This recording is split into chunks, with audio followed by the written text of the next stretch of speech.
JEE के इस question में एफ ऑफ एक्स जो है इंटीग्रल ऑफ दिस एक्सप्रेशन के बराबर है और एफ ऑफ जीरो की वैल्यू -6 गिवन है और एफ ऑफ 1 की वैल्यू फाइंड करनी है। तो देखिए, कभी भी अगर आपको रेडिकल साइन मिले एक क्वेश्चन में तो आप सब्स्टिट्यूशन के बारे में सोचेंगे। जैसे यहाँ पर क्या है, एक्स जो है एक्स की फोर्थ रूट यहाँ पर लिखी हुई है ना, फोर्थ रूट ऑफ एक्स लिखा हुआ है। तो एक्स की, तो आप किस चीज़ के बारे में यहाँ पे सोचेंगे, सब्स्टिट्यूशन के बारे में। और सब्स्टिट्यूशन कैसे लगाना है, इस तरीके से अप्लाई करना है सब्स्टिट्यूशन कि एक्स जो है इस रेडिकल साइन से बाहर निकल सके। तो आपने यहाँ पर x को मान लेना है t की पावर 4, तो dx की वैल्यू आएगी 4t³ dt। इसको यहाँ पर अप्लाई कर देंगे तो ये आ जाएगा 4t³ dt। और अगर आप x की जगह पर t की पावर 4 रखोगे तो क्योंकि फोर्थ रूट है तो t ही बाहर निकलेगा। इसी तरीके से 1 + t आप कर सकते हो। t से इसकी एक पावर कैंसिल हो जाएगी और 4 बाहर निकाल लोगे तो ये आएगा t² अपॉन t + 1। ठीक है, अब आप क्या कर सकते हो, t² को आप ऐसा लिख सकते हो t² - 1 + 1। क्यों इसलिए लिख सकते हो क्योंकि इसके अलावा आप डिवाइड भी कर सकते थे, है ना, और फिर पार्शियल फ्रैक्शन या फिर कोई और मेथड के बारे में सोच सकते थे, लेकिन आप ऐसा कर लो।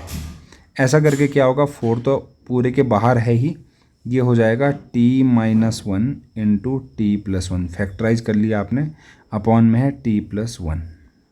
ठीक है, dt और प्लस dt अपॉन अलग अलग करके लिख दिया मैंने, मतलब dt का इंटू इसमें किया और इसमें किया, अलग अलग करके लिख दिया। क्यों, अच्छा ओके।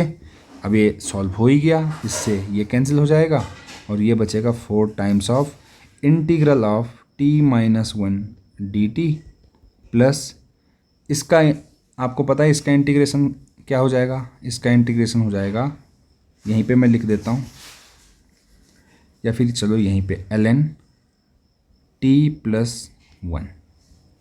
अब इसका इंटीग्रेशन क्या होगा, इसका जो है यहीं पर कर दे रहा हूँ, इसका इंटीग्रेशन हो जाएगा t² t² और -t।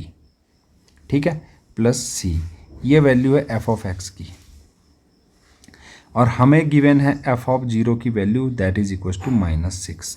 तो जब मैं 0 यहाँ पे रखूँगा, अच्छा अब आप बोलोगे कि सर आप पहले टी आपने किसको माना था, टी की वैल्यू जो है यहाँ से निकाल लो, वो आ जाएगी x की पावर 1/4, उसको यहाँ पे रख दो। तो मैं कहता हूँ उसको रखने की ज़रूरत नहीं है। क्यों, क्योंकि यहाँ पे वैल्यू पे बात हो रही है। तो जब यहाँ पे देख लो, जब x की वैल्यू, यहाँ पर किसकी वैल्यू जा रही है, x की वैल्यू, तो जब x 0 होगा तो डेफिनेटली t की वैल्यू भी 0 होगी। यहाँ पर हमें निकालनी किसकी वैल्यू है, f ऑफ 1, और 1 क्या है, x की वैल्यू है। तो जब x = 1 होगा तो t की वैल्यू 1 होगी। तो मुझे वापस बैक सब्स्टिट्यूशन करने की ज़रूरत नहीं है। और अगर आप t = x की पावर 1/4 वापस से रखना चाहते हो तो रख लो, आंसर सेम ही आएगा।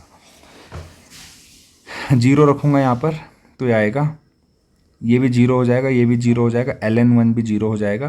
तो c की वैल्यू जो है वो आएगी -6। तो f ऑफ x की जो वैल्यू मुझे मिलेगी, f of x that is equal to 4 times t² upon 2। यहाँ पर मैंने थोड़ा मिस्टेक ना करी हो, जी नहीं, कोई मिस्टेक नहीं हुई है, t²/2 - t plus ln t + 1। ठीक है, c की जगह पर -6 रख दो, निकालना आपको f ऑफ 1 है, रख दो 1 रखोगे, 1/2 -1 प्लस ln 2 हो जाएगा -6, इंटू कर दो इसको अंदर, f ऑफ 1 की वैल्यू आएगी, देखो हाफ में से 1 गया, -½ तो ये होगा -2 प्लस ln 2 -6, ये हो जाएगा -8 प्लस ln 2, 4 टाइम्स है ना, 4 टाइम्स, वो मैं लिखना भूल गया था। तो 4 टाइम्स ln 2, 4 को आप कॉमन ले लीजिए यहाँ से, तो ये हो जाएगा ln 2 - 2। ऑप्शन में चले जाइए, तो ऑप्शन नंबर 1 जो है मैच कर रहा है। अब देखो ln मतलब क्या है, लॉग का बेस ई होता है, तो कंफ्यूज नहीं होना है। अगर आपको वीडियो अच्छी लगी, सॉल्यूशन अच्छा लगा, अप्रोच अच्छी लगी, तो वीडियो को लाइक शेयर और सब्सक्राइब करना बिल्कुल ना भूलें। Thank you very much.